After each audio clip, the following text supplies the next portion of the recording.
nyonso atindelaka biso baumbu na ye basali na ye mpona kobikisa mokili. Nzambe oyo andima na bonzambe na ye kokoma moto po abikisa biso na tango ya ngolu po tozali kobenga grâce. Nzambe oyo lelo azali kokoba kosala mosala na ye kati na biso. Topesi lokumu koleka na temps oyo opesi biso ozala na biso elongo ebandeli mpe suka nyonso tokosala ezala mpona lokumu na yo mpe ezala mpona kobika na biso mpe ya mboka na biso na kombo na Yesu. Amen. Amen. Voilà, bonjour à tous, bonjour mes chers frères, consoeurs. Je crois que Tonito Banda conférence de presse Nabiso ou Ezalelo, Papa Charles a bien ici, Biso Nabino pour que après sa Biso message au Yazui, Tobo Sanate, Azal l'homme dédié, Oyo, Azala toujours dans ma révélation, Lelo. A préféré qui vraiment a bien sa presse, corporation presse aujourd'hui, tous en pour qu'il après sa biso message oyo a kolobela biso mais na kosenga na bino après yango je pense que tout le monde a un droit il y a kotuna ba question oyo azana yango je pense que bandi konanga baza vraiment ebelé osant la question tombole musa ko se présenter autour ni question na yo comme il se doit. Donc voilà, na éviter ceux qui doivent entamer directement na kutoka Papa Charles aloba et par apprendre to rejoindre la question moko na moko car ndenge za Papa Charles. Merci bandeko, Nzambe apambola bino. Nalobi Nzambe apambola bino. Amen. C'est-à-dire que tous on a besoin ya Congo moko oyo Nzambe azali kosala azali komimonisa na nzoto ya Congolais nyonso. Lokola moto moko akokaka te kosala nyonso, alors soki Congolais nyonso apambolami ayebi tokoyeba na kotonga mboka na biso malamu. Je pense que na kati ya point de presse na biso Papa Charles azali kolobela makambo mi satuto mine na mwa lomba. D'abord nazolobela sur Papa Charles. Qui est Papa Charles? Papa Charles oyo azali prêt ya ko sauver Congo. Likambo liboso nazolobela yango wana. Likambo ya mibale nazali kolobela sur église na religion ya Congo. Na mokuse. Likambo ya misato na kolobela sur sauvons le Congo. Boyoka pe elobeli wana na mosali na Nzambe moko Papa Coutinho Fernando. Lelo na répété maloba wana sauvons le Congo parce que Congo a besoin ya kobika azobe la si akangami na motambo. Alors na kati ya sauvons le Congo na ko parler sur banani bongi ba bikisa Congo pe quatrième point na ko parler moke sur élection. Simana yango na kozala na posa ya motuna na bino. Na banzi que na Papa Charles est prêt ya ko sauver Congo, pe ya ko sauver bana na Nzambe. Papa Charles azali mutu lokola bino bandeko na ngai ba journaliste. Papa Charles aza mutu lokola Congolais nyonso. Papa Charles azali mutu lokola mutu nyonso oyo azali awa na sena moi. Papa Charles azali pe moto pamba, moto simple. Tango na lobi moto pamba, c'est-à-dire ayoka kape nzala, lokola moto nyonso. Alala kape pongi, lokola moto nyonso. Alamuka kape, aloba kape, atambola kape. Papa Charles. Papa Charles azali moto oyo Nzambe akeli, ndenga akeli bato nyonso. Atindi ngai na libota oyo tobengaka famille Luo epa ya mama Vianney Luo na Papa Cyprien Luo. Nzambe andimaki kotinda nga na botama na province ya Bandundu pe nazala Congolais oyo nazalelo africain pe lelo mondialiste. Alors Papa Charles Nzambe pe asungaki ye kotanga kelasi asalaki droit asilisaki mais Nzambe a trouvé bon na sala droit ya molimo po na kosunga mboka na biso. Papa Charles a sali parcours na ye abandi kosambela na église catholique. Après église catholique a kotanga na école ya ba protestant humanité a sambeli pe na école ya na église ya ba protestant Alors simana yango papa Charles aye ko salela nzambe pene ya frère Patrice Ngoyi Mosoko na église de réveil. Après ko salela nzambe pene ya frère Patrice Ngoyi Mosoko de 2000 à 2009 nde mongongo beye ko pesa papa Charles sango malamu ya temps de vengeance, sango malamu ya Congo tout puissant. Papa Charles azali lelo responsable ya ordre spirituel nation, ainsi dit l'esprit. Bolananga bien pour Bogoto nanga mituna. Ordre spirituel nation, ainsi dit l'esprit. Papa Charles azali ko kamba nation, ainsi dit l'esprit. Kuna nakati esprit a sengiye a orienté bato na ko expliquer bango ba révélation, c'est-à-dire ba message ya Nzambe oyo yaka na nzela ya bandoto, na nzela ya basine, na nzela ya ba vision. Kuna nakati ainsi dit l'esprit, Nzambe asengi na Papa Charles a interpréter comme il faut langage spirituel. Par exemple, ou interpréter comme il faut maloba oyo ezali nakati ya Bible, nakati ya ba livre sacré. Ou interpréter maloba ya ba roi, ou interpréter ba discours ya ba roi, ou interpréter ba parole ya ba prophète, ou interpréter ba songe.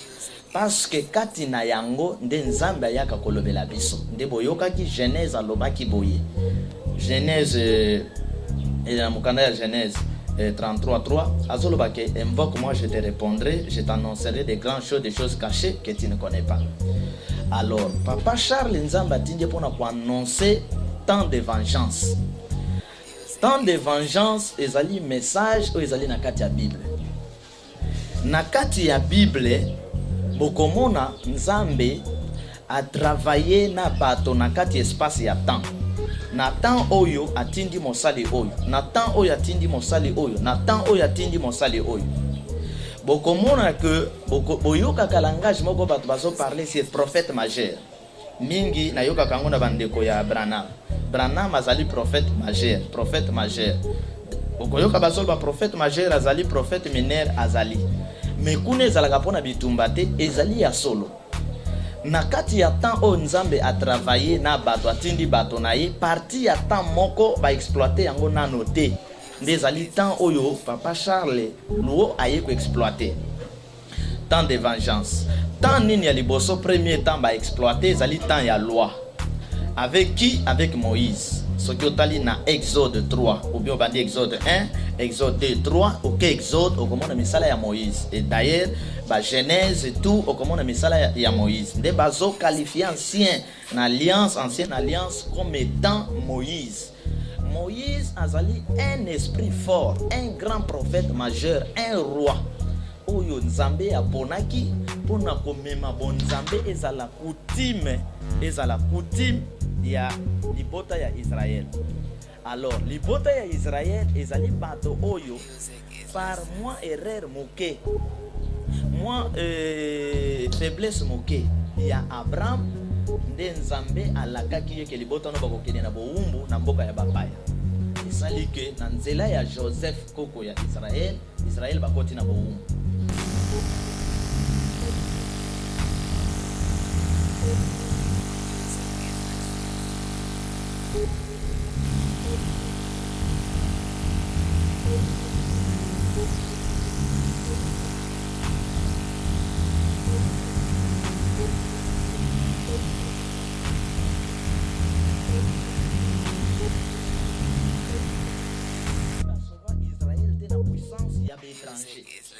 Ndeto ko tomber na Congo parce que thème ya monene na lobby Papa Charles prêt à sauver le Congo. Nzambe abimisa Israël na puissance ya étranger te. Nzambe akendo zoate mboka moko ya bapaya, un citoyen na mboka bapaya na Syrie na wapi po aya ko bimisa bana Israël na boumbu. C'est-à-dire mobikisi ya bana Israël awuti na kati ya Israël. Na prophétie ya Joseph. Joseph a dit à Israël que lorsque Dieu vous visitera, il vous fera sortir na mboka o Égypte, bozwa mikwa na ngai bokende nango bisika akomema bino. Donc koko na bango muta prophétiser. Wana parti ya liboso la loi. Eza Esaïe 61. Ceux qui bolinga kotala mais nous gagnons le temps. Esaïe 61. Alors Moïse akuta na mongongo. Tango Moïse akuta na mongongo ya Nzambe, Nzambe asenge ke na yoki kolela Israël kende ko bikisa bango, témoin physique azalaki te. Témoin azalaki te kaka Moïse na esprit bakutani. Aye na ba preuve na message a expliquer libota na ye. Aponi bato Nzambe asengaki lokola ba Aaron ba Josué bazala ceinture na ye ake liboso ya Pharaon. Ezalaki facilité pour Pharaon à libérer bana Israël. Ezali ba processus. Ezalaki combat, ezalaki bitumba. Oyo lelo ba congolais baza ko comprendre peut-être que ko bikisa Congo zo senga to bunda bitumba ya molimo ya politique to bitumba ya molimo na nzoto. Il faut to bunda yango poto bika.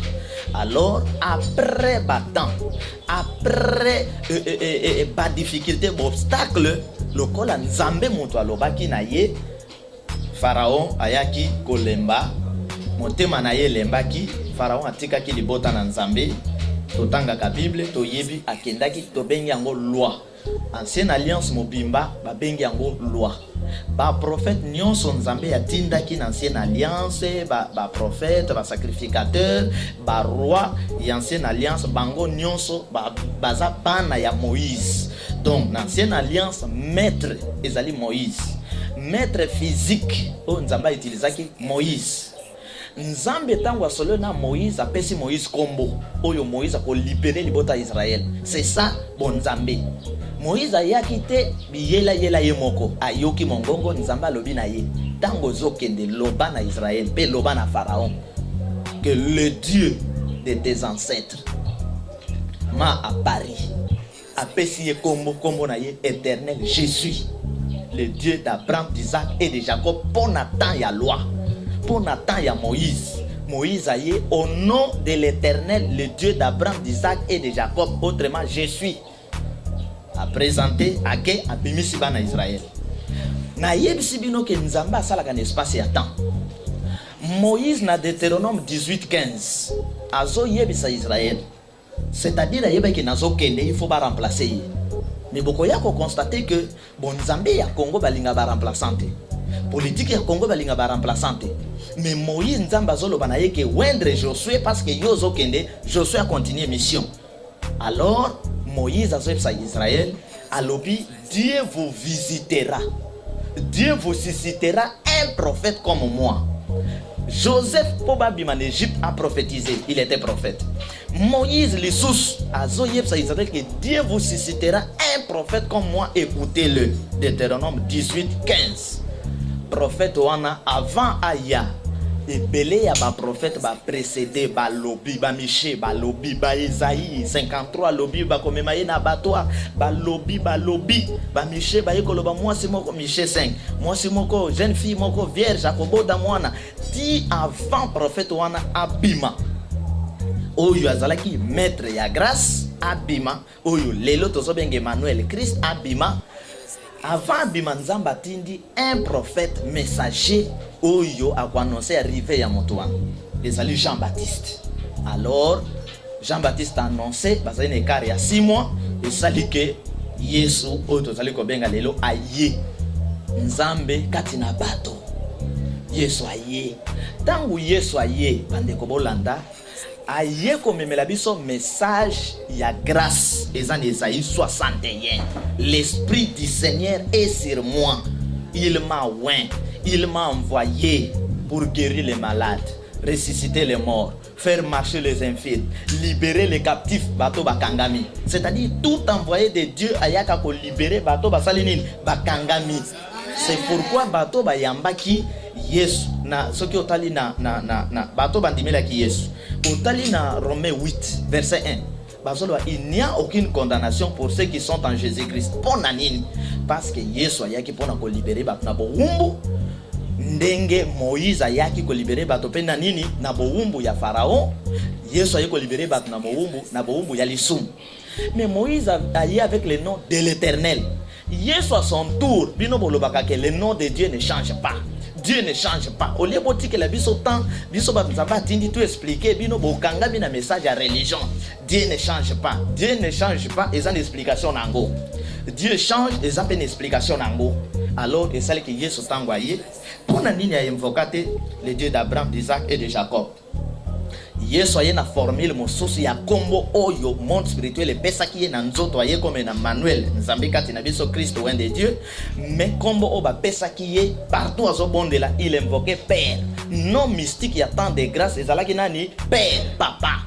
Et non physique mystique oyo ezomema bat na grâce ezalaki Emmanuel, Christ oyo babakisa Jésus. A invoqué le Dieu d'Abraham, d'Isaac et tango aye abandi mosala na ye ya yaki kobimisa biso na lisumu na maboko ya Satana. Abandi mosala banani batelemeli ye bato ya loi ya nani ya Moïse. Pona nini? Parce que loi ezalaki expiré. Bato ya loi ya Moïse bato batelemeli ye. Et tango Yesu aye atika te église bâtiment oyo bawelelaka cité Bethel bawelela, église ya CFMC bawelela, catholique bawelela, protestant bawelela, et panzana to comme na église boy bawelela ba prophète majeur tango bayaka batikaka église ya bâtiment te po batika la welela batikaka nini message. Moïse atiki loi na 10 commandements na ba discipline, Christ atiki message ya grâce, la grâce oyo bagnos lelo bakomi ngolu grâce faire n'importe quoi likolo ya grâce. Nde soki botali na Esaïe 61 tango Yesu atelemi liboso ya ba sacrificateur ya ba pharisien ya ba docteur tango bazondimela ye talo opesa nga rouleau ya Esaïe bapesi afongola rouleau boy ezo tomber esika ya esprit du Seigneur sur moi, il m'a envoyé pour publier une année de grâce bache point virgule. Au lieu de continuer à avoir un jour de vengeance, à Simbi un jour de vengeance, atiki pour aller que papa Charles Azo Salani Azoya Azui Kaka y publier une année de grâce. Ce qui est na li 4, wana ya Simbi Nezaï 61, na li 4 ba komi yango na li 4 à partir de 17 ba lobby ba ti yango point publier une année de grâce ba ti point ba boyi ko toucher une année, un jour de vengeance, c'est-à-dire mission na ye, mosala na ye, souka ki na komeme la bato grâce. Or, loi, izala ki tellement dit, bato bakufa, boza ba témoin, ba longwa ti place ba longwa ki ba kende na nzela bato basila. Mais grâce elinga ikoloba que ndenge bozali boya atana masomo nona potopoto na yo na kopeto la yo, c'est ça la grâce. Ce qui a fait que Yesu na parcours na ye aboma ata moto te wana puissance ya wapi ya grâce. Élément mususu ba grand prophète majeur tango bayaka mission bango ba se sacrifiaka pona kobika ya bato mususu. Nde bozomona Moïse abundi bitumba risquer liboso Pharaon pona kobimisa bana Israël. Grâce Christ aye a matine kulus. Christ a boyi makila ya peuple sopana. Mais botala lelo na kokoma place wana ba pasteur bango balingi kolia komela mabomu eya minene bandimi ba souffrir. Politique bozanango lelo politique na benga kana qualifiaka ya loi expiré ba politicien bango ba batela maka peuple nde ba kufaka. Or leader azali oyo yandi makaya nyoko ma peuple na ya sala nini abik un bon père, un bon berger. Nde mosala au papa Charles ayeli. Alors na yepsi bino ke tango esprit créateur asolola kina Moïse témoin ya sala kité apesi kombo ya éternel Dieu d'Abraham, d'Isaac, Jacob, Jésus pour à libérer bato. Tango pe asololi na Christ témoin pe azala kité. Tango ange azo solana Marie témoin pe azala kité. Ce qui fait que Joseph asilika alinga rompre libala na nani na Marie pour témoin azala kité jusqu'à ce que monde spirituel ait visité Joseph. Tango pe esprit aye kokuta na papa chaque fois yepsa yo que parti ya livre tikalaki.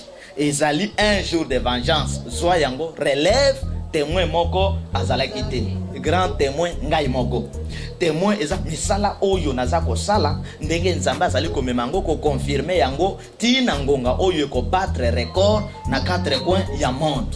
Alors na temps de vengeance nini biso toye komemela bino kuna na temps de vengeance souci ya nzambe ezali a venger un bon nzambe na ye liloba na ye basali na ye mboka na ye peuple na ye nzambe alingi ya venger bato Na temps de vengeance toye koyebisa bandeko que likambo ya kozala lisusu esclave ya moto ezate. Likambo ya kozala esclave ya mondele ezate, likambo ya kozala esclave ya bato ya pouvoir ezate. Donc toye ko rendre moto azala libre. C'est pourquoi les noms mystiques au esprit a pesaki biso, ndinga pesaki Christ Père, a pesi Moïse éternel, a pesi biso nom ya esprit tout set puissant. Est-ce que éternel na père? Est-ce que c'est non? Eza exercice espace ya temps. Par exemple, lelo lobby tozalaki na ba caméra, oyo ezalaki na ba mini TV. Oyo lelo to komi na ba carte mémoire, ba canon, bino nyonso wana zomona yango na yango. Soki ba pesi oyo ya kalawana mutu akolinga ngo wazati. Soki ba pesi Ericsson ya koni wana na Android mutu akolinga Ericsson azate. C'est-à-dire nzamba tambola kana ba espace ya temps. Temps ya Moïse s'il expiré, grâce à lui il faut que ça passe na grâce. Alors message est comme na souka, grâce peut comme na souka, ndito comme na temps de vengeance. Ce qui fait que ba oyo ba kotika la na grâce ba ko sala le côté. Alors ce qui message expiré et kota kana logique na discipline ya religion. Or religion est nini wana d'après ainsi dit l'esprit Papa Charles. Religion est ali comportement. Il y a peuple moko boy, il y a continent moko boy, il y a race moko boy pour na ko dominer ba race mosusu. Soki botali christianisme ezali comportement Europe ya Rome pour na ko dominer bato mosusu. Soki botali religion musulmane comportement ya Océanie na ndambo bato ya Asie wana pour na ko dominer bato mosusu. Donc bato na bato bazoluka ba dominer bato mosusu. Église de Noir comportement ya mutu mwindu pour a dominer mondele, a dominer bato mosusu. O Bouddha nini comportement ya ba chinois ba dominer bato mosusu pour toza na monde ya guerre. Alors ndena pekisi to tambola na logique ya religion. Parce que religion a travaillé pour na milimo te, a travaillé pour na mosolo. Religion makasi na ye bo hôpitaux na ba école na ba formation ya nzoto. Mais ba grand prophète ba tambwisa ba na révélation. Moïse a marché na révélation, ba prophète na révélation, Christ a ye na révélation, lelo temps de vengeance a yeli biso révélation. Alors nzambe asalaka kepo bato ba bika akosisite ka mutu kati na bango. Grâce à l'obiboy, ton ennemi c'est les gens de ta maison. Vengeance à bakisi que ton sauveur aussi c'est les gens de qui? De ta maison.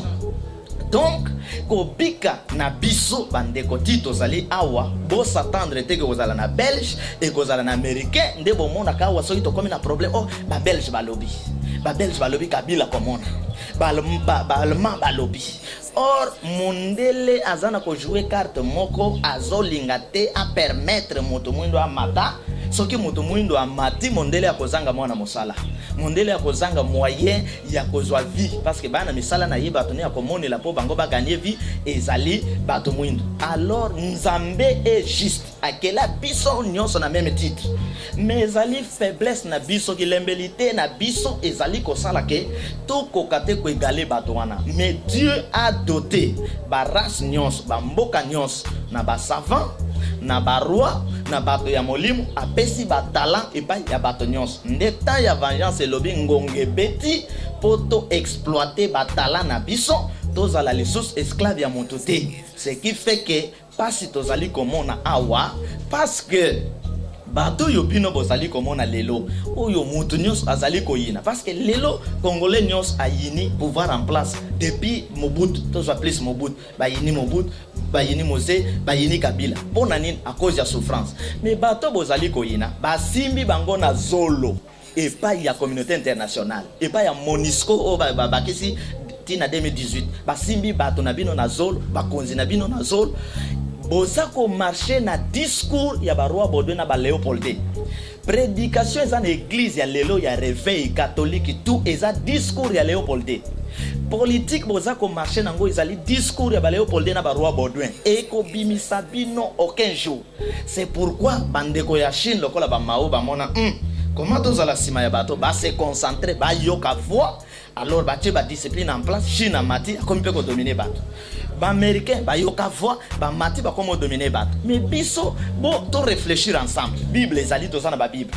Moto nyonso azote ya Bible. Ba ministre bino ba kota ka ba église. Mais pourquoi Bible to zali côté ya tozo koka ko bimate c'est-à-dire ko bima na biso ezaka na kota la Bible na kotanga te, ko bima na biso ezana nzela ya révélation, pe ko bima na biso ezana nzela ya moto nzambe ya poni po abimisa biso. Et mobikisi na biso akouta na Rwanda te, akouta wapi na Congo. Mobikisi ya moto mwindo akouta wapi na kati ya nani ya moto mwindo. Mais est-ce que tolobi ke toboyi mondele, toboyi Asie? Non. Na bango to travailler na partenariat. La Bible, la nature ne vous enseigne-t-elle pas? To kota les sikani américain amataki, to copier to mati, mais plus to exploiter ba talent na biso. Voilà. Wana ezala qui parti à Papa Charles prêt ya ko sauver Congo pe qui est Papa Charles. Je pense que na touché pe déjà église na religion oyo na wuti ko yeb sabino, bref, religion ko sauver binoté. Bato basovaka bateza basover ba défenseur. Na seni na sei, bozala ki na pasteur, bozala ki na prêtre. Tala makamba sala kibino pour vous dire que religion et travaillaka na mosolo. Soki botali lelo o Senego, bopesa ki yango na maboko ya ba prêtre. Tala religion sike memi bino. Ingna okamwa. Bon, ezanango bino peuplete, ezali association ya ba mercenaires, bango na bango basala ka makambo na bango. Alors, religion ko sauver binote parce que religion et travaillaka te pona kobika ya ba pona mbongo. Et religion yenda abundisa ka révélation. Soki botali yeso amatane ekolus bokokuta religion na kati. Soki botali condamnation ya kimbangu bokokuta religion na kati. Soki botali ba passion ba pesa ba tebele bokokuta religion na kati. Donc l'état a travaillé na religion.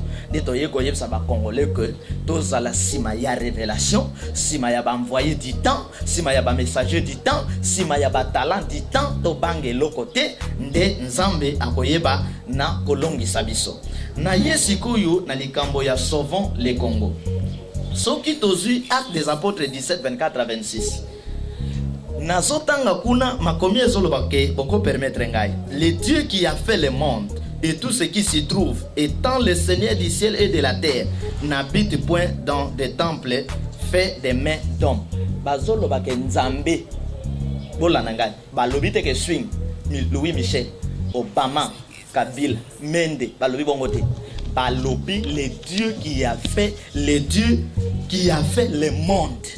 C'est-à-dire que nyonso tozanango na bato na bikelam moto akeli bango ezanani nzambe. Obiso to benga lelo esprit créateur to set puissant. Donc mabele ya Congo moto ako bénéficier yango ezali congolais nyonso. Na étranger nyonso oyazali spirituellement congolais. Qu'est-ce que signifie spirituellement congolais? C'est-à-dire étranger oyazoya na Congo pour na ko détruire Congo te mais pour na a contribuer pe na ko bika ya Congo. Donc azana droit ko bénéficier na Congo mais botala lelo parce que bokangama na boumbo na religion na message expiré. Alors bozo bénéficier ne logoté nan bazo bénéficier bato baza élevé. C'est pourquoi bokomona boza ba témoin boyebi ba journaliste awa ba loba ba koma ba député ba salani, c'est-à-dire baza bloqué à cause ya message expiré. Boza na bandeko awa bo vota na 2011 awa bo vota bango ba loba baza bo opposant ba lobby lelo ba comme vice ministre. Est-ce que bazo sala la bino elokoni baza bloqué système bozo tambola nango eza discours ya ba Léopold na ba roi Baudouin. Mais tozana a besoin to tambola na kibiso na kinzambe na biso. C'est-à-dire kinzambe na biso, un seul Dieu a plusieurs manifestations. Na kena verset 26, il a fait que tous les hommes sortis d'un seul sang. Bato nyonso ba uti na makila moko. C'est-à-dire bato nyonso ba uti n'esprit moko.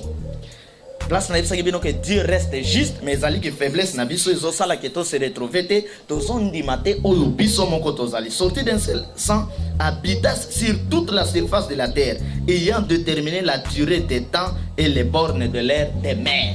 Nzambe ya sala que asali mabele ya Congo asali nyons a permetta ba kabola mabele ba français ba zui parti na bango ba américain ya bango ba congolais pe ya bango. Mais au lieu to gérer mabele na biso bato mosos bazo gérer mabele na biso, c'est pourquoi nous souffrons. Azoloba ke nzambe azoloba ke a déterminé durée ya temps oyo bato bakosala na mabele. Ndebo moni constitution lobaki élection mandat ya président de la République ezali 5 ans une fois renouvelable. Donc c'est-à-dire à koleka 2 fois.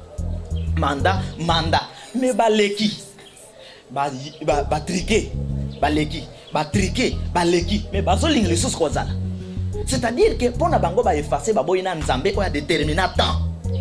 Nzambe asali ke mboko na mboko ezala na ba borne balobiawa. C'est-à-dire que na ba frontière non c'est ça na nini na ba bord bokolala bolamuki o bangolais ba koti côté na bino bokolala bolamuki o ba rwandais ba koti bokolala bolamuki o na grand lac okuna ba Hillary Clinton ba ke kokota bazoki kota ndenge nini. Maintenant au lieu de se défendre makambo eza clair et spirituellement même politiquement tozo banga ba komi ko intimider bato lobi ndeko moko atindelenga message na téléphone à partir ya Suède. Oh papa soki na ba téléphone na bino bozana ba vidéo moko ba message moko qui concernant pouvoir en place bo effacer yango parce que ane razo sala ba surveillance soki akangio na message abomayo na tunyo to banga leso nzambe te to banga aner to tanga leso kombo ya nzambe te to banga aner. Est-ce que soki ozana vidéo ya ba bomaki monde o ba bomaki Mamadou o ba bomaki Intel ba tindeli ozotala esalini to kotala leso mokilité to la Bible dit to banga ozana makokia ko boma nzoto pe molimo me wa boma kan nzoto tozana tanko banga yete to Kadhafi ya boma lelo azabi Mobutu aboma lelo azawa do ba bomi oyo pe kalate bazo sala nini bazo kente. Alors wana ezalaki parti na bande ko ajouter pour na Congo, c'est-à-dire Congo eza ya biso. Dieu a trouvé bon tozala ba congolais. Kobika ya Congo eza na maboko ya banani ya ba congolais. Naza ko encourager yo. Na message attend de vengeance to lobby un Congo tout puissant. Tozali ko kenena un Congo tout puissant. Ya ko former un jardin de bonheur. C'est-à-dire que tozana batonyos, tozana makoki nyos ya ko donga Congo. Mais problème na biso la crainte. Tozo banga biloko oyo biso tokoki ko banga te, mais biso tozali ko banga yango. Congo ezali ya biso donc ngonga ebeti pour que to telema et surtout nzamba benga bato nyonso te bazala ba leader mais ba congolais bande konangai dès que vous constatez que cet homme a na ba capacité ya solo sur le plan politique, spirituel, scientifique, bo soutenir ye bino ba journaliste na ko dispenser message, bo soutenir ye peuple, bo tika te ndenge ndeko moko lobaki papa po zina ne GPT ce que je dis au changer makambo yo zali koloba bandeko na koyebisa bino eloko moko soki bino peuple bozo ka biso te boboyi ko soutenir biso siko boko s'attendre na nini parce que Christ tango azo tambola ba mama o babando tambola na ye bangonde bazali cotisation ba papa o babando tambola na ye bangonde bazali ko lia na ye mais soki lelo nzamba tindi biso to sauver Congo bozo tala biso na miso peuple. Mais que font ces gens? Que font les politiciens? Nde ba politiciens ba kangela bino ba pasteur nyos na chaque église ba tia général moko après ça ba $10,000 ba $20,000 pour ba diminuer matéa. Chaque église ba tia général ba tia député ba tia inter nde ba bloquer bango. Alors biso na temps de vengeance to lobby bazala nanu kuna to mema sango malamu to zala prêt ya ko sauver mboka na biso. Donc je crois que yo oza prêt ya ko sauver mboka. Lika muso sir mboka na ko baksela yo ezali nini? Ezali que atako ba prophétisa ndenge bolobaka kimbango prophétisa sur Congo prophétie ekokisama kana ko appliquer force les messages à Christ. Le royaume des cieux forcés, ce sont les violents qui s'en emparent. Donc ce qui bolingi to longa nous devons appliquer force na ba dimension nyos ndenge message zobi matocha yango en pratique. Alors bandeko nyos bozo mona lelo na pouvoir expirer pokotu na ngai pouvoir expirer zanini pouvoir expirer ezali ke constitution asi asukisaki makambo na ye spiritualité asukisi makambo tant oyo tomona acte asukisi makambo mais bato likolo ya temps likolo ya constitution lobaki esili baza kosalela nzoto la chair au lieu basalela l'esprit bazo salela chair bazo lingaka bazala or bazana kokena ruine bazana kokena défaite bazana kokena na libulu bango bakansike bazaka boyebi ke manga soki azotela akansaka kazo chachoko nzoka zoke na kosala nini na kopola.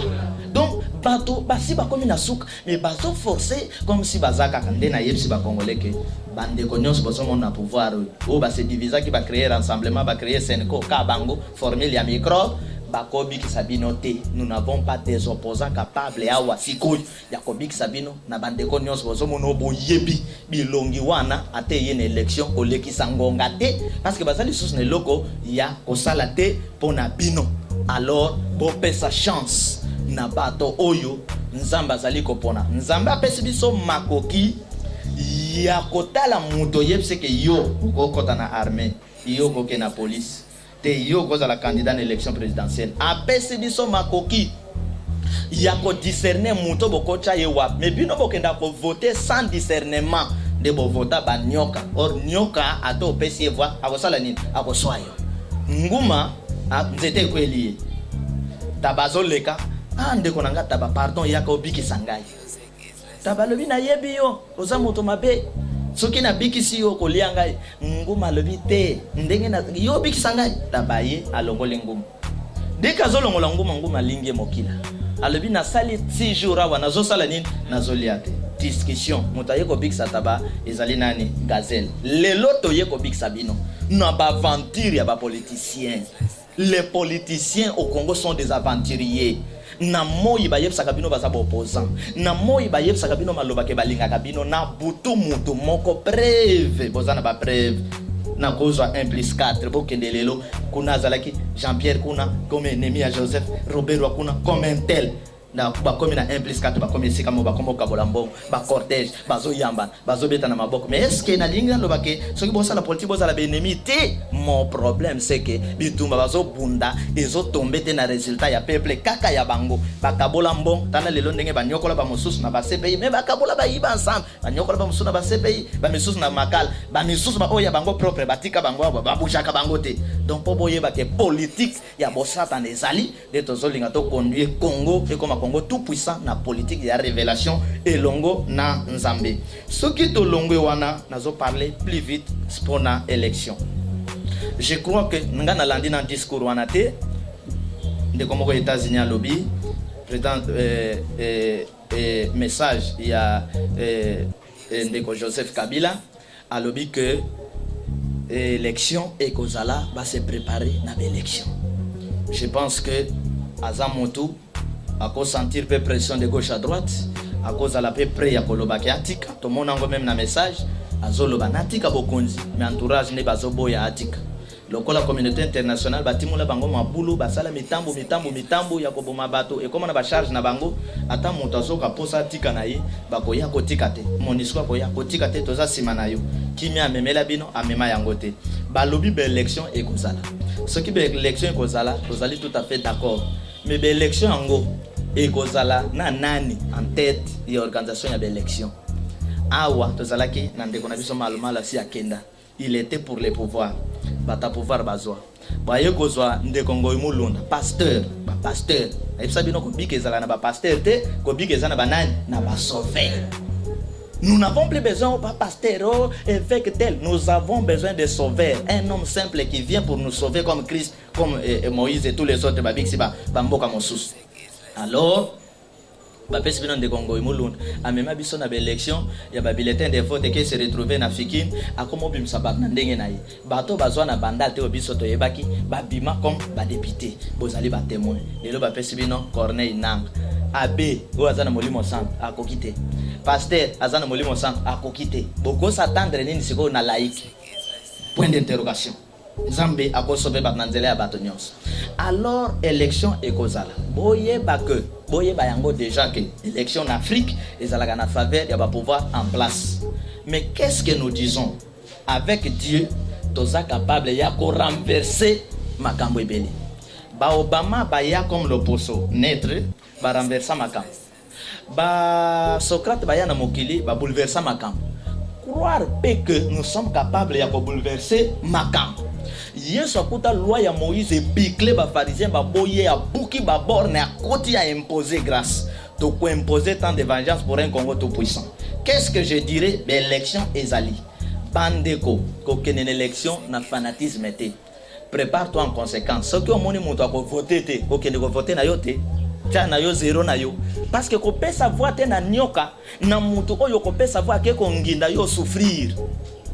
Na bandala wandeko moko azwa na bavoie ebele ake konginda akomi lelo vice ministre angindi bana bandala souffrance bana makala souffrance to lingi lisusu ba o wanati ba o ba kriya fimbo ko beta mawa ba beta fimbo boye bien ba beta yango ba se retrouver ba to mosusu bazo se retrouver te ba ganga boyebi ba ganga ba se retrouver biso tozo se retrouver te yango to lobi que il faut to kwesa na tour de Babel système oyevandi. C'est pourquoi même papa ça lelo so lobi to zo premier ministre nani en tête Joseph Kabila nako boy pour nani pour bat nyonso yo azwaki abaganga ki ye likolo a bloqué tala bloqué na mbutaki zeng zo aja mbutaki zeng akangi premier ministre akoyi ko sala lokote Badolphe Mozito bato mayele premier ministre bakoki kosala eloko te Matata Mponi moto molai premier ministre akoki kosala eloko te ndeko badi bangaye aza pembe kitoko koleka. Est-ce que vous êtes sûr qu'il peut faire quelque chose? Point d'interrogation pour un système ici et pour là.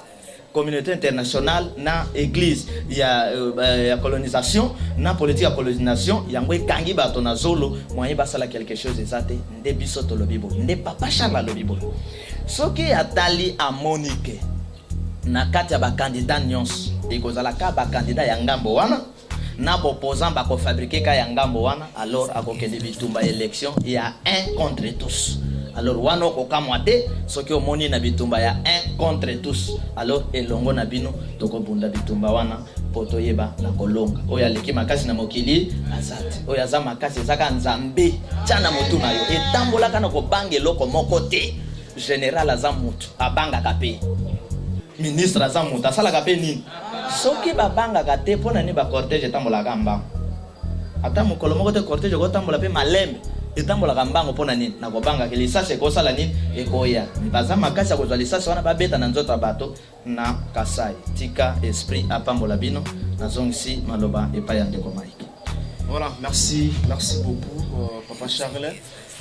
Je crois que Papa Charles a aussi bongo ko éclaircir biso membre belé surtout parcours naé et ça vraiment moulaï et aussi aborder un sujet il y a église et la religion et après pour nous sauver Congo et avec aussi les élections. Alors mesdames et messieurs et aussi mes confrères et concerts au Boza Awa, nous allons directement passer au jeu des questionnaires sur Boza na ba question moko na moko akoki kotombola mosapi pour que atu na ba question oyo isengeli et surtout sope Boza na ba question d'actualité Boza ngate kotuna. Donc voilà. Voilà, bonjour à tous. Bonjour. Moi c'est monsieur Rayel, le membre de Bola. Je suis journaliste et animateur à Watosa Info, RDC. Je viens de Kinshasa et à présent je suis à Congo-Mèche. Bon, j'allais poser une question, je ne sais pas, prophète ou Papa Charles. Oui. Pour tous ceux qui ont eu l'opportunité d'aller à l'IFASIC, il y a une loi qu'on appelle la loi de la synthèse. Alors, moi, en qualité de journaliste, j'aimerais poser cette question. Papa Charles, aujourd'hui vous êtes neutre, parce que peut-être vous n'avez pas goûté à l'ivresse du lait.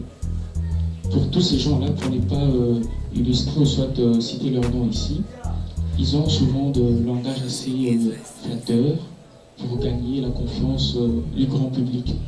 Alors aujourd'hui, vous êtes un peu en bas de la moyenne par rapport à tous ces gens-là qui ont retourné leur veste. Demain, si et seulement si vous aviez cette opportunité-là d'accéder à la gloire, est-ce que Papa Charles restera le Papa Charles d'aujourd'hui qui appelle à toute la presse pour nous emballer peut-être dans son discours? Voilà ma préoccupation. On va répondre à la question de mon frère. Ce qui Papa Charles a commis la gloire, est-ce qu'il y a Papa Charles? Je pense que eloko esalake ezala bato bazozwa bokonzi bazosala eloko te parce que bakota na bokonzi brusquement. Mobutu akota na bokonzi brusquement, c'est-à-dire sans se préparer. Balakiye yonde ozozwa place neutraliser Lumumba un tel yonde ozozwa place ya oyo kesen aoye batenga zokota na libulu pan Mose batelie mitambo oye moka zoyeba te mbangu azoya Mose akanisi kakeko ayeko gérer Congo nzoka batelie libulu aye boyebi makambo ekomi Joseph après Mose akoti brusquement atane eloko te brusquement. Quand je dis brusquement, sans vision. Or, bandeko to benga ba pays développé. Bon mona kasoki ya lingi ba voter ye ba leka kana débat contradictoire. Po abimisa o yazali. Mais bon mona ka ba débat awa. Pourquoi débat ezalaka te? Parce que vision ezate akopesa ni. Et loko akopesa ezate. Mon frère, si tu veux faire quelque chose, il faut se préparer. Esprit à élire ngai, il m'a choisi. Nazana vision, nazana livre ou nazana ba prophétie mon kolekoya. Donc ça la point de presse sur le message des anakati livre au titre nango je suis. J'ai une vision. J'annonce le message du temps de vengeance, ainsi dit l'Esprit, pour un Congo tout puissant. Pour Yopéo comme tout puissant. 1, 2. Nazali na liste ya ba sauveur. Sauveur c'est celui qui risque sa vie à nous comme à Kapona Batomoso Babik. Jean 16. Dieu a tant aimé le monde, a donné son fils. Oyebiango. 1 Jean 3, 16. Comme j'ai donné ma vie pour vous, bino pe bo pesa pona batona bino. Donc, et ça n'est le côté et que qui s'engaille. Voiture. Na banda kotambola na voiture kala. Mama Suzana yi. Banda kala. Lelo na mawaya nzambe. Nazotambola na voiture ya RAV4. Eza famille ya Toyota. Siko voiture nini ko intimider nga Prado. Et le côté. Mosolo. Tunanga motuna lelo ndenge nazo vivre. Mbongo na olia. Et uta na l'état. Et où t'en as l'état. Troisièmement, bandeko yo bakota kababal si langage. Ba ye bakateke makamba lobaki lobaki ba mutona songa bengio a bengio po akwense yo et non po bo travailler. C'est pourquoi naza clair. Ba to balingi ko sunganga ezala peuple. Na yeli bango ba cotiser pour mosala weekend liboso. Mais mon solo ya pouvoir ce que zango ozui yango ezandobo. Et personnellement, je ne peux pas accepter qu'on travaille dans le pouvoir et Afrique et modèle. Il faut d'abord tour de Babel et Kouya. Si ma totel misa bonzambe ya sika. Kouya wana cela ne veut dire pas que j'ai besoin que Bakabila bakoufa non. C'est-à-dire bazala mais pour ça ya nzambe pour na Congo s'accomplir. Nzambe pour na Congo ka pour na bangote même bilon. Dans la net na communication. Combien de fois ministre de la communication zozong donc beauté ya Congo ezaka na ministre de la communication to bato mayele moso bazate ezakaka ministre de la communication za mayele pona nini ezali lisanga ya bato ya muziki bayokani lelo yo lobby yo abavandi bomoni alobaka bien défendre biso bien c'est même en bien même en mal alors fanatisme wana une église to yeli fanatisme était je vous ai expliqué par ya Moïse par ya Elombe Christ et lelo par ya Papa Charles. Donc ce qui bolingi na décevoir binote bo encourager ngai presse boyebi ke nazana mbongo te mais azana pensée azana message nini bokosala to sungaye même si apesi biso $5 mais to sala ke message ke ne po lobby biso nyonso gagner vie. C'est comme ça bato bakendaka po ba évoluer. Mais na kokende ndeko yaka to sala j'ai besoin papa so ki $200 ezate to kosana émission te to kobika ndenge nini alors mboke comme na ya ba riche na ya ba pauvre moi bato ba se retrouver ezate mais ngana o la kabino ke na koyoksa bino sonité mais à votre tour bo soutenir ngai bo encourager ka benga nde na zabo na linga te moto abenga papa bakoboma yo na ko modire moto wana. Donc ngana zokenda wa boma kanga message ça la nini et bien donc mon frère nzamba pambola yo na ko décevoir te. Voilà. Je suis Jean-Jacques Abéa,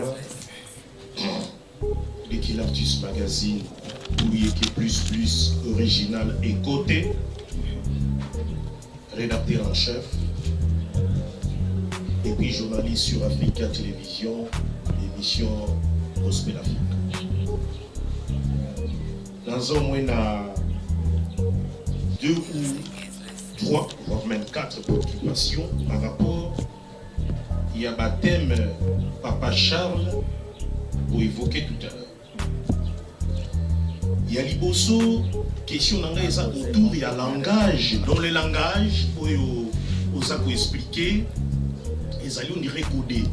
On voulait avoir un langage clair sur Papa Charles et sur ce que yo personnellement pour ça là pour sauver le Congo. Question monsieur ça par rapport à la biographie pour le témoin par rapport à Baninga Bissous, Moïse, les autres prophètes, même les apôtres, il n'y avait pas de témoins lorsqu'ils ont rencontré Christ. Mais par contre, ils sont allés rendre compte. Tout à l'heure, vous avez évoqué Aaron. Aaron a été cité par Dieu parce que Moïse ne savait pas parler et Dieu lui a dit prends alors Aaron. Dieu le la porte-parole. Josué était le serviteur. Bangonyoso, bakena qui coupait sa rapport n'est pas mais oyo ya yo ça pour expliquer bisoté comment et salimaki. Est-ce que ça par songe, par vision ou par voix audible? Merci. Message nayo, il y a Congo tout puissant, tout il y a vengeance. Et puis mon tournant mon sous Nazali Nango par rapport il y a tant aux akolobela. Yebisa biso, ma collègue na yo prophète aux akutanga, bazalaki na tango na bango, ndenge babandaki pe ndenge basukaki. Mais oya yo ekobanda quand pe ekosila quand. Mutuna mosusu ezali par rapport il y a ba église. Lelo wangani ba église nyons na ba pasteur lobika ka sauveur du Congo. Yebisa biso, quelle est l'église aujourd'hui? Quel est ses serviteurs de Dieu aujourd'hui? Envoyé par Dieu, ou yobato bakoki koyoka, ou wakisi bango nyonso. Olingi koyoka lisusu bango te, alors que baza ebele, lobela bango, o bayoka, o bozape ebele, tozo ebate nani aza solo. Soki yo, lobela biso kolele. Franchement, kezalinga, oyoka bango nyonso te, o bango nyonso, bakomi kosalela gege, et comme kaka ono de gege. Wakisa bango nyonso, balandanga, lobela biso clairement. Ma question est ebele mais na kosuki la na opo baninga pe ba répondre question asuka ezali où est ali ba élection ozali kokoka koloba te soki yo moko ko se représenter doté yebisa biso comment on va appliquer ba principe to message oye nango ezali spirituel to ezali physique. On s'est présenté dans l'élection, le col à candidat nyons, on a été fondé alors pour respecter un principe démocratique, pour présenter projet de société. Ce qui était, na éviter nene ko sala soko utana lola, soko sala pe coup d'état, soko sala nene nini, limole la biso clairement poto sujet. Nzambe pe apambola yo. Langage ya Papa Charles. Okosala ndenge nini? Biographie à Papa Charles, temps ya mission ya Papa Charles. Et que l'église aujourd'hui, tu seras candidat ou pas. Papa Charles ali très clair. Makambo nzambe bandaka na molimo. Et kendaka tina nsoto. Oyo tozali eza fruit ya makambo molimo. Mabele ya molimo ezali, c'est pourquoi lobaki mabele ezala nde mabele bimaki. C'est-à-dire Congo ya molimo ezali nda lobaki nde tozana Congo oyo ya bomoto. Jikaka ya molimo azali nde tozana jikaka ya nzoto. Alors Papa Charles lobibo ndeko jikaka tozali na kotala soki amoni na bandio na se na zomata. Soki amoni ke na kati ya ba candidat na élection présidentielle Sauveur azate to se retrouver kaka na mitema oyo to yebaki lobi e mesana konyoko na biso pe ekobongwa na te na message ya loi expiré. Alors Papa Charles Alobi a risqué pour se présenter physiquement comme candidat de Jikaka. Quelle église aujourd'hui qu'on peut compter? Papa Nanga Jikaka na boakisi église te. Na boye pe église te. De comment quoi tourner kinga sur makamba papa spirituel abandela ki église catholique tina ya kosilisa na église ya réveil. Mais nazana kopesa message moko kitoko. Ndeko Jikaka tangu Moïse asali mosala. Moïse ayeba ke mosala na ye kosuka. Alaki bango prophète mosusu akoya na pesa bino na Deutéronome. Mais ba pharisien du fait que ba monaki mosolo ebimi na message ya Moïse, alors bakangi ba clé bakangi catch. Eza lokola na opes exemple wenge to église mais nazu wenge. Ba musicien ba président ya wenge abima. Ba musicien o ya ye ba bima ki na ye wana po basala wenge. Tango basali succès na bango mutu mususu tango azoya pour se confirmer oyebi ke fozala parce que maboko nyonso batebo de même pas ba pasteur so église bandi sika c'est bazana besoin mutu nyonso so ke église telemi pasteur na bato na ye batie biloko yongolo azala kanango donc po oya okota okoma mutu il faut opicle, c'est-à-dire que na boye église mon côté Mais naza koloba ke église ya tango oyo ezali église ya loi. Ezali expiré. Parce que ce qui ezalaki message ya temps na lolenge to prier na mboko na ba jeune ya ba 100 jours papa nango za témoin mais le Congo ekozala na état oyo te. Tozo sakana na Nzambe. Moïse tango aye na temps abimisi Israël na bo. Comment toko prier bambula na ba jeune na ba démonstration papa tala ba démonstration dans l'église de réveil aux journalistes. Ba démonstration wana zo ango soki salmi na ministre na premier ministre. Memboke bongi. C'est-à-dire loko esala ke kangi finance ya mboka siko nyoka wana to lézard wana abimi. Memboke bongi. C'est-à-dire que message à l'église lelo et ça ko sala ke bato ba bénéficier ça ka ba pasteur na évêque. Bandimi bazo bénéficier de or église ayaka pona bandimi. Yesu akufa ki pona bandimi. Le bon berger donne sa vie pour ses brebis. Alors, ba mercenaire, Yesu abengi ba pharisien ba mercenaire pona nini? Ba pharisien ba vandeli mbongo. Bref, Yesu aya bikisi mutu. Mutu ala message. Ba pharisien ba siliki. Papa na kati église mutu bikisi mutu silika. Si okokumi sa Nzambe ko sepela. Mais lokola ba koma ko sala makambo d'intérêt na bango ba luka ba buma Yesu. De même papa na ngai, tangu protestant bimi, catholique a combattre. Mais moi nanaye. Tangu réveil abimi, na catholique na protestant ba combattre réveil. Tangu révélation yaka, pona nini ba combattre ba yeba na ko combattre révélation. Yesu ya ba pharisien ba bondisa ye. Mais ba prophète ba sakolaki na boyi église te, église a sali parcours na ye. Mais loko oyo église religion ko sala lelo ba s'occuper na ba école, po ba za expert na ba école. Mais na matière spirituelle ba zo pesa ba vérité te. Oyo ba prêtre ba sala ka dehors ya matea o batea ka bandimi za la makamusus. C'est pourquoi ba za na vie mosus, bandimi na vie mosus.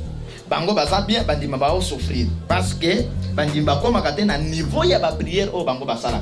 Mais tozo linga que niveau peuple ya kozala citoyen comme na vie moko na président na ye na vie moko na pasteur na ye ndenge pasteur za transport ya bien mon dimi transport ya bien ko sala bien ndenge président zolia bien zomela bien na bana na ye na bagarde ndenge pe ba citoyen bazala bongo na bagarde tant ya fin ya mission papa ba prophète ya Nzambe nyonso tango bayaka bazalaka na ebandeli bazalaka na suka. Message à temps de vengeance ici et banda kikala. Message à temps de vengeance ici et bandi mingi pe makasi na 2009. Tozali na kokende na kopesa yango. Nazana ko former ba sauveur. C'est-à-dire bato bakobikisa molimo pe bakobikisa nzoto. Bato bakobikisa Congo. Alors Nzambe oyo asolola kina Moïse ke va devant Pharaon pe na libota na yobi msabana Israël. Yepe yaki kosolana Moïse ke pona Josué pongonga na yo sali nini ekoki. Donc oya yebi singa message à temps de vengeance pour un Congo tout puissant. Tangu pe na komi na suka akulia pe akoyebi sangai papa mosalo salaki mwana na ngai esi ekoki alors relève et pas ya moto mosusu atana forcer bo moto yé en tout cas relève moto mosusu akoyeba na kozwa yango. Pour la biographie, comment tu as reçu le message? Merci beaucoup mon frère. Wana chaque envoyé de Dieu aye bakandenge ni Nzambe a solo la kanaye. Nzambe oyoki nazoloba que je suis venu orienter les gens en leur expliquant les révélations. Ba message ezoya na nzela ya ba signe, ya ba songe, ya ba vision. Donc Nzambe ya ainsi dit l'esprit oyo nazali kosalela lelo alobela kangai papa na ngai etena lobango ndenge ni boyi. Donc ndenge to sola na yo ozoyoka bandeko bavandi sima baza ba témoin mama moko azawa wana mama Suzanne to vandi awa mokolo mosusu na yeko tala bango bavandi ngapi na vandi wana likambo kanisaki nga na vandi wana na yebisi ye ozana ko kanisa boyi azawa soki na okos akolo pona nini na yoki makambo au kanisa lelo tozana mama moko ndeko maika zoyeba ye mama Suzanne za camerounaise minito azana Cameroun azozonga mama wana azana kosala démarche alobi femme na ngai vis-à-vis to sali na ye 2 semaines nyonso to sali na ye amoni miracle lelo 2 semaines nyonso asolola kina mama Florence azali mama Florence abimi asolai na mama Florence asolani na ndeko Mike Camerounaise alobi fois ya awa soit ngande na okende Angleterre femme nangai ba bengi sa ba africain ba congolais ba yoka message oyo akomelaki ndeko Mike na nzela na yo alanda biso na message ndeko Mike. J'ai trouvé un homme de Dieu extraordinaire azali bouddhiste. Tout ce que na yebisiye, tout ce que to solo na ye s'accomplir sauf ba congolais nanu baza na retard. Yo solo baki soki boboyi makambo yo libota moso ba koyambango pe ko produire ba fruit.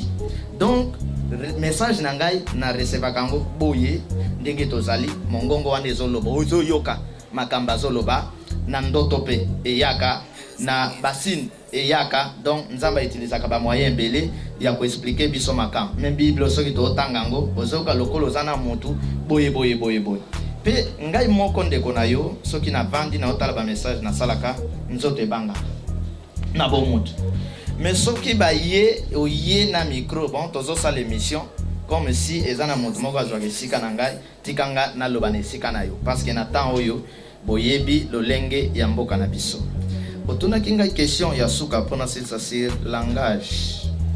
Oui, oh na sina répondre. Oh ya langage que fera-t-il? Papa, pardon, langage ezalaki. Soyez plus clair. Oui. Qu'est-ce que vous allez exactement faire? Merci. Soyez clair. Lobaki ezangai envoyé de Dieu na kolongo la Kabila boye ngana qu'on s'installer et puis Congo ekopika malamu. Donc utiliser des termes beaucoup plus clairs, concrets pour pas comprendre message yango ekusala ndenge nini et okisa mape ndenge nini. Pouvoir en place nazali sos na temps kolongo la yete asi alongwa ki le 19. Oyo bazo sa les nzoto. De koshikaka otanga Bible mingi. Oyebi nzamba tindi prophète Samuel. Akende ko wendre David. Alobi asi alongoli Saoul. Mais akia wendre David mais Saoul azalaki kama mokonzi. Mais biloko Saoul abando sala esimba lisute. Goliath akoya beti bango. Mais azalaki na bokonzi. C'est-à-dire que nazali sos na temps kolongola bango te parce que constitution et longola bango constitution fait partie à bonzambe ya mboka na monde spirituel et si longola ki bango o bazo sala ezali bonzoto na bango conseil na pesa ka bango ya ko prendre courage lokola ba nyonso mosusu batik mais kola balobi que élection ezali et koza la voix ya malamu ya président Kotika na bato na ye o basali mingi ba gagner mingi ba yeba na Kotika. Alors nini Papa Charles akosala? Papa Charles aza na message oyo na opesa ya Congo tout puissant ya to salela batala na biso to banga moto te ya kolongwa na bowumbu ya temps de vengeance to talela nzambe to banga eloko moko te ya ko expliquer ba révélation nde na kati ya message wana papa ba discipline ezebele même na kati ya livre na biso oyo ba discipline ezebele oto ko appliquer nzamba pesi biso lolenge nini toko tambwisa bokonzi ya Congo pour que congolais nyonso se retrouver mokonzi akomata na Congo akozala ndenge nini c'est-à-dire ndenge na yebisaki yo soki s'il arrivait que Papa Charles c'est un exemple kuna na envie kayangote Papa Charles alaki par exemple que responsable ya Seni ndeko na ngai boye na ba candidature ya 4 candidats aux élections présidentielles baye Natali schéma oyo nzambe apesa pona bokonzi Natali bango na moni ke kati na bango mokonzi azate. Je vous dis que bolongola ba kombo oyo bopesa ba kombo mosusu ndenge ba recruter ka batke nani okende na armée nani okende bozwa kuluno akata batakata ke na armée akoya na masasi abeti yo lesus parce que balongoli esprit te. C'est-à-dire que ndenge nzamba kela biso ndeko jikaka ozana na direction spirituelle na yo oyo yo zali na ko expliquer bino ngo mukolo mosusu ba yeba kalikambo na partir ya mukolo na yo ya naissance on a benga chambre spirituelle oyo solo bay entre dans ta chambre spirituelle invoque ton père qui est dans le lieu secret te le rendra. Donc à partir ya mukolo na yo oyo ye na mokili vision ya mutu misala ya mutu mibeko ya mutu ezalaka kuna na kati ce qui fait que Moïse tangwaye esprit lobelana na 10 commandements. Tango grâce à ye ayi na 10 commandements lelo to ye na commandement ya soki otie na misala te etinda ya nzambe nde lisumu monene mais boyeba lisumu ka ekobo na kolango mais lisumu mosusu yango yo soki accomplir te mission nzambe tâche mission nzambe atinda yo na mokili nde un grand péché.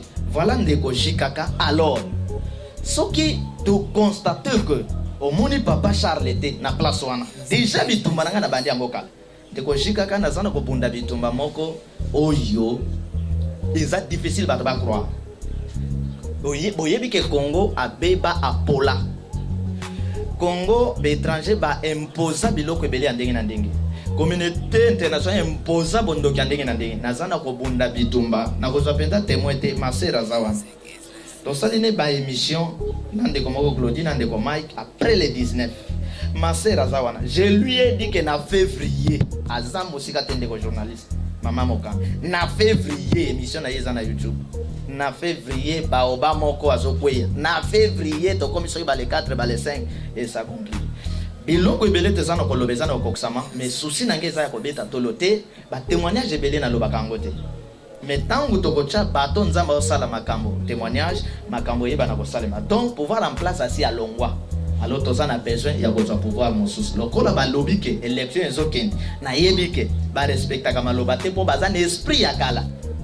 Pour respecter maloba faut pas quand un esprit ya sika alors na voie élection dengo lobby tokoto sa voix pour yo lobby démocratique mais voie démocratique eza voie ya ko sauver biso te bocha yango na moto ce qui eza voie ya ko sauver biso mais les dossiers to bikaki eza voie ya ko sauver biso te donc ba discipline nyonso de konanga tozanango faut pas to bimisa mystique nyonso nzamba pesi biso pona ko sauver Congo na bénéfice ya bato moso parce que bazwanga livre na mama moko amemango akiko pesa na kan wana ba préparer pe ba sala eloko moko tant na tiko beta prière koto et salema ki bongo te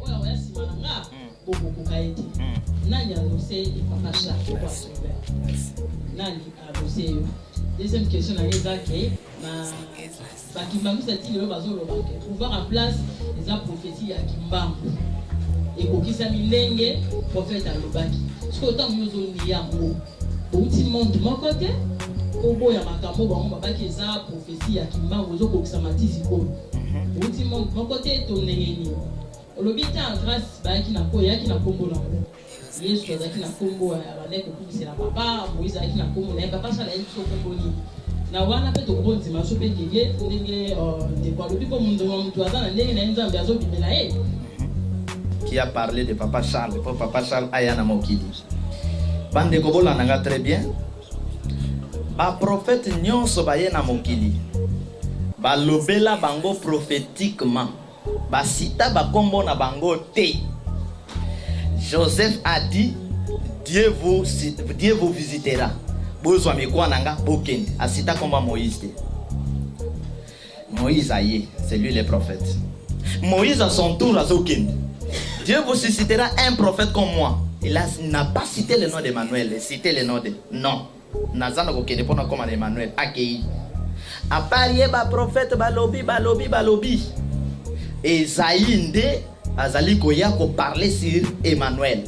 Pona koloba na bato ke prophète ango tangwa koya nzambe akozala kati na ye. A parler sur Emmanuel. Tant où Jean-Baptiste a yé, autant qu'écriture, Jean-Baptiste n'a pas parlé na kombo ya Yesu. Jean-Baptiste a le beau préparer nzela ye yo azoya. Preuve, ma sœur Landa, preuve. Tant où Jean-Baptiste a zana boloko. C'est azotinda ba yeko la yebo ke tuna Isaïe, mais il est prophète. Donc il faut comprendre le niveau ya bonzambe. Comment Jean-Baptiste est un prophète qui a parlé n'arrivé à Christ, mais na boloko il est bloqué. Azor tuna bo tuna Isaïe. Christ a répondu selon prophétie. Alobi boye bisaye ke bakaka tani bazosala nini? Bozongisa bazosala nini? Bazotambola. Bakufi miso bazomona pour que aloba na lobaki. Azongisi na makambo ya lobaki. Prophète tango azali koya, ozomona te bandeko ya Branham. Baloba que dernier prophète ya temps ezali Branham. Baloba que Branham azali Eli oyo sengelaki azong. Yo tanga na Bible wo kuti esika balobeli Branham. Wo kutango te mais bazana ba argument na bango. Alors na kimbangu balobi na kimpavita. C'est bon. Est-ce que vous allez écrire ya kimpavita aloba ke oya koya komone ko zakemba? Point d'interrogation. Il parle d'arrivée d'un prophète. Mais comment bokoyeba ke prophète balobela ki biso yewana bilembo langage. Ba yeba ka prophète à partir de langage. Non peut un exemple. Baloba que Jean-Baptiste avant Yesoya il faut Eli azonga. Jean-Baptiste aye ba yekoloba que Jean-Baptiste ezalaki Eli écriture elobi awa. que Jean-Baptiste vivait dans le désert. Or, vie Élie, dans le désert. Élie a égorgé le prophète Yabal. Jean-Baptiste a bazoka tepe kingo. C'est-à-dire, il sera revêtu, il sera revêtu d'esprit grand. Il ne boira ni vin ni boisson alcoolique parce que à côté de la molimo Élie, Bible et Zolubayango. Mais on n'a même pas cité le nom que le prophète avant Jésus s'appellera Jean-Baptiste. Comme on est yeko bima na seconde na baboti na ye. Alors Nzambe nazo pesa yo place nini balobeli Papa Charles. Nazongi sibino Ésaïe 61.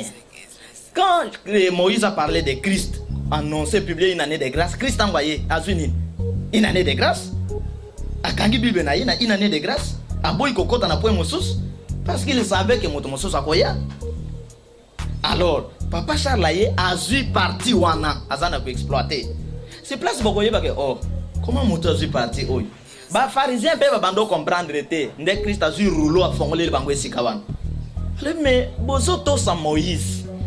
Bozo linga ba prophète na bino mais Isaïe a parlé de moi. Ndé a fongolé l'esprit du Seigneur est sur moi. Il m'a ouais. Il n'a pas dit que Isaïe a koloba comme on a dit que la Jésus o luka kombo te bolanda message. Maintenant, il y a un grand prophète, il dit c'est un message.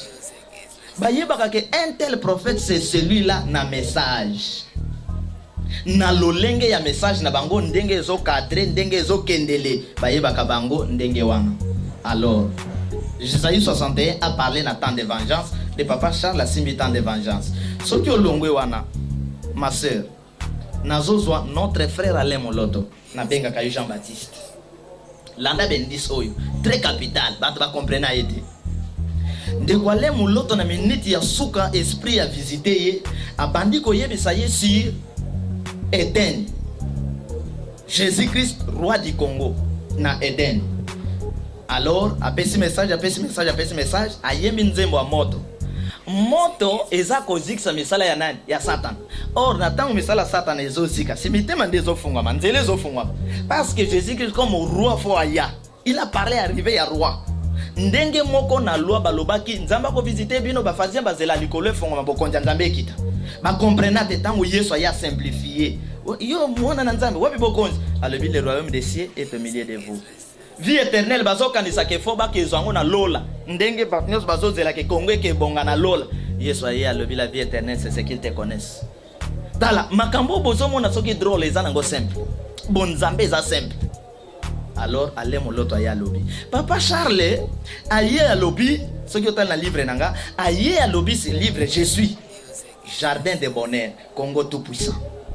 Ozomona te que Congo tout puissant ezali posa oyo Jean-Baptiste Nabiso Moloto azalaki nango ya koloba que Christ est le roi du Congo. Mais a parlé d'Eden. Or Eden est siko yo moto asumukaki.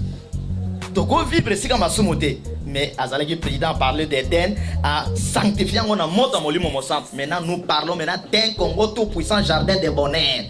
Même jardin wana a changé combo a vu jardin de bonheur. Donc voilà, ces deux messieurs va parler nabiso.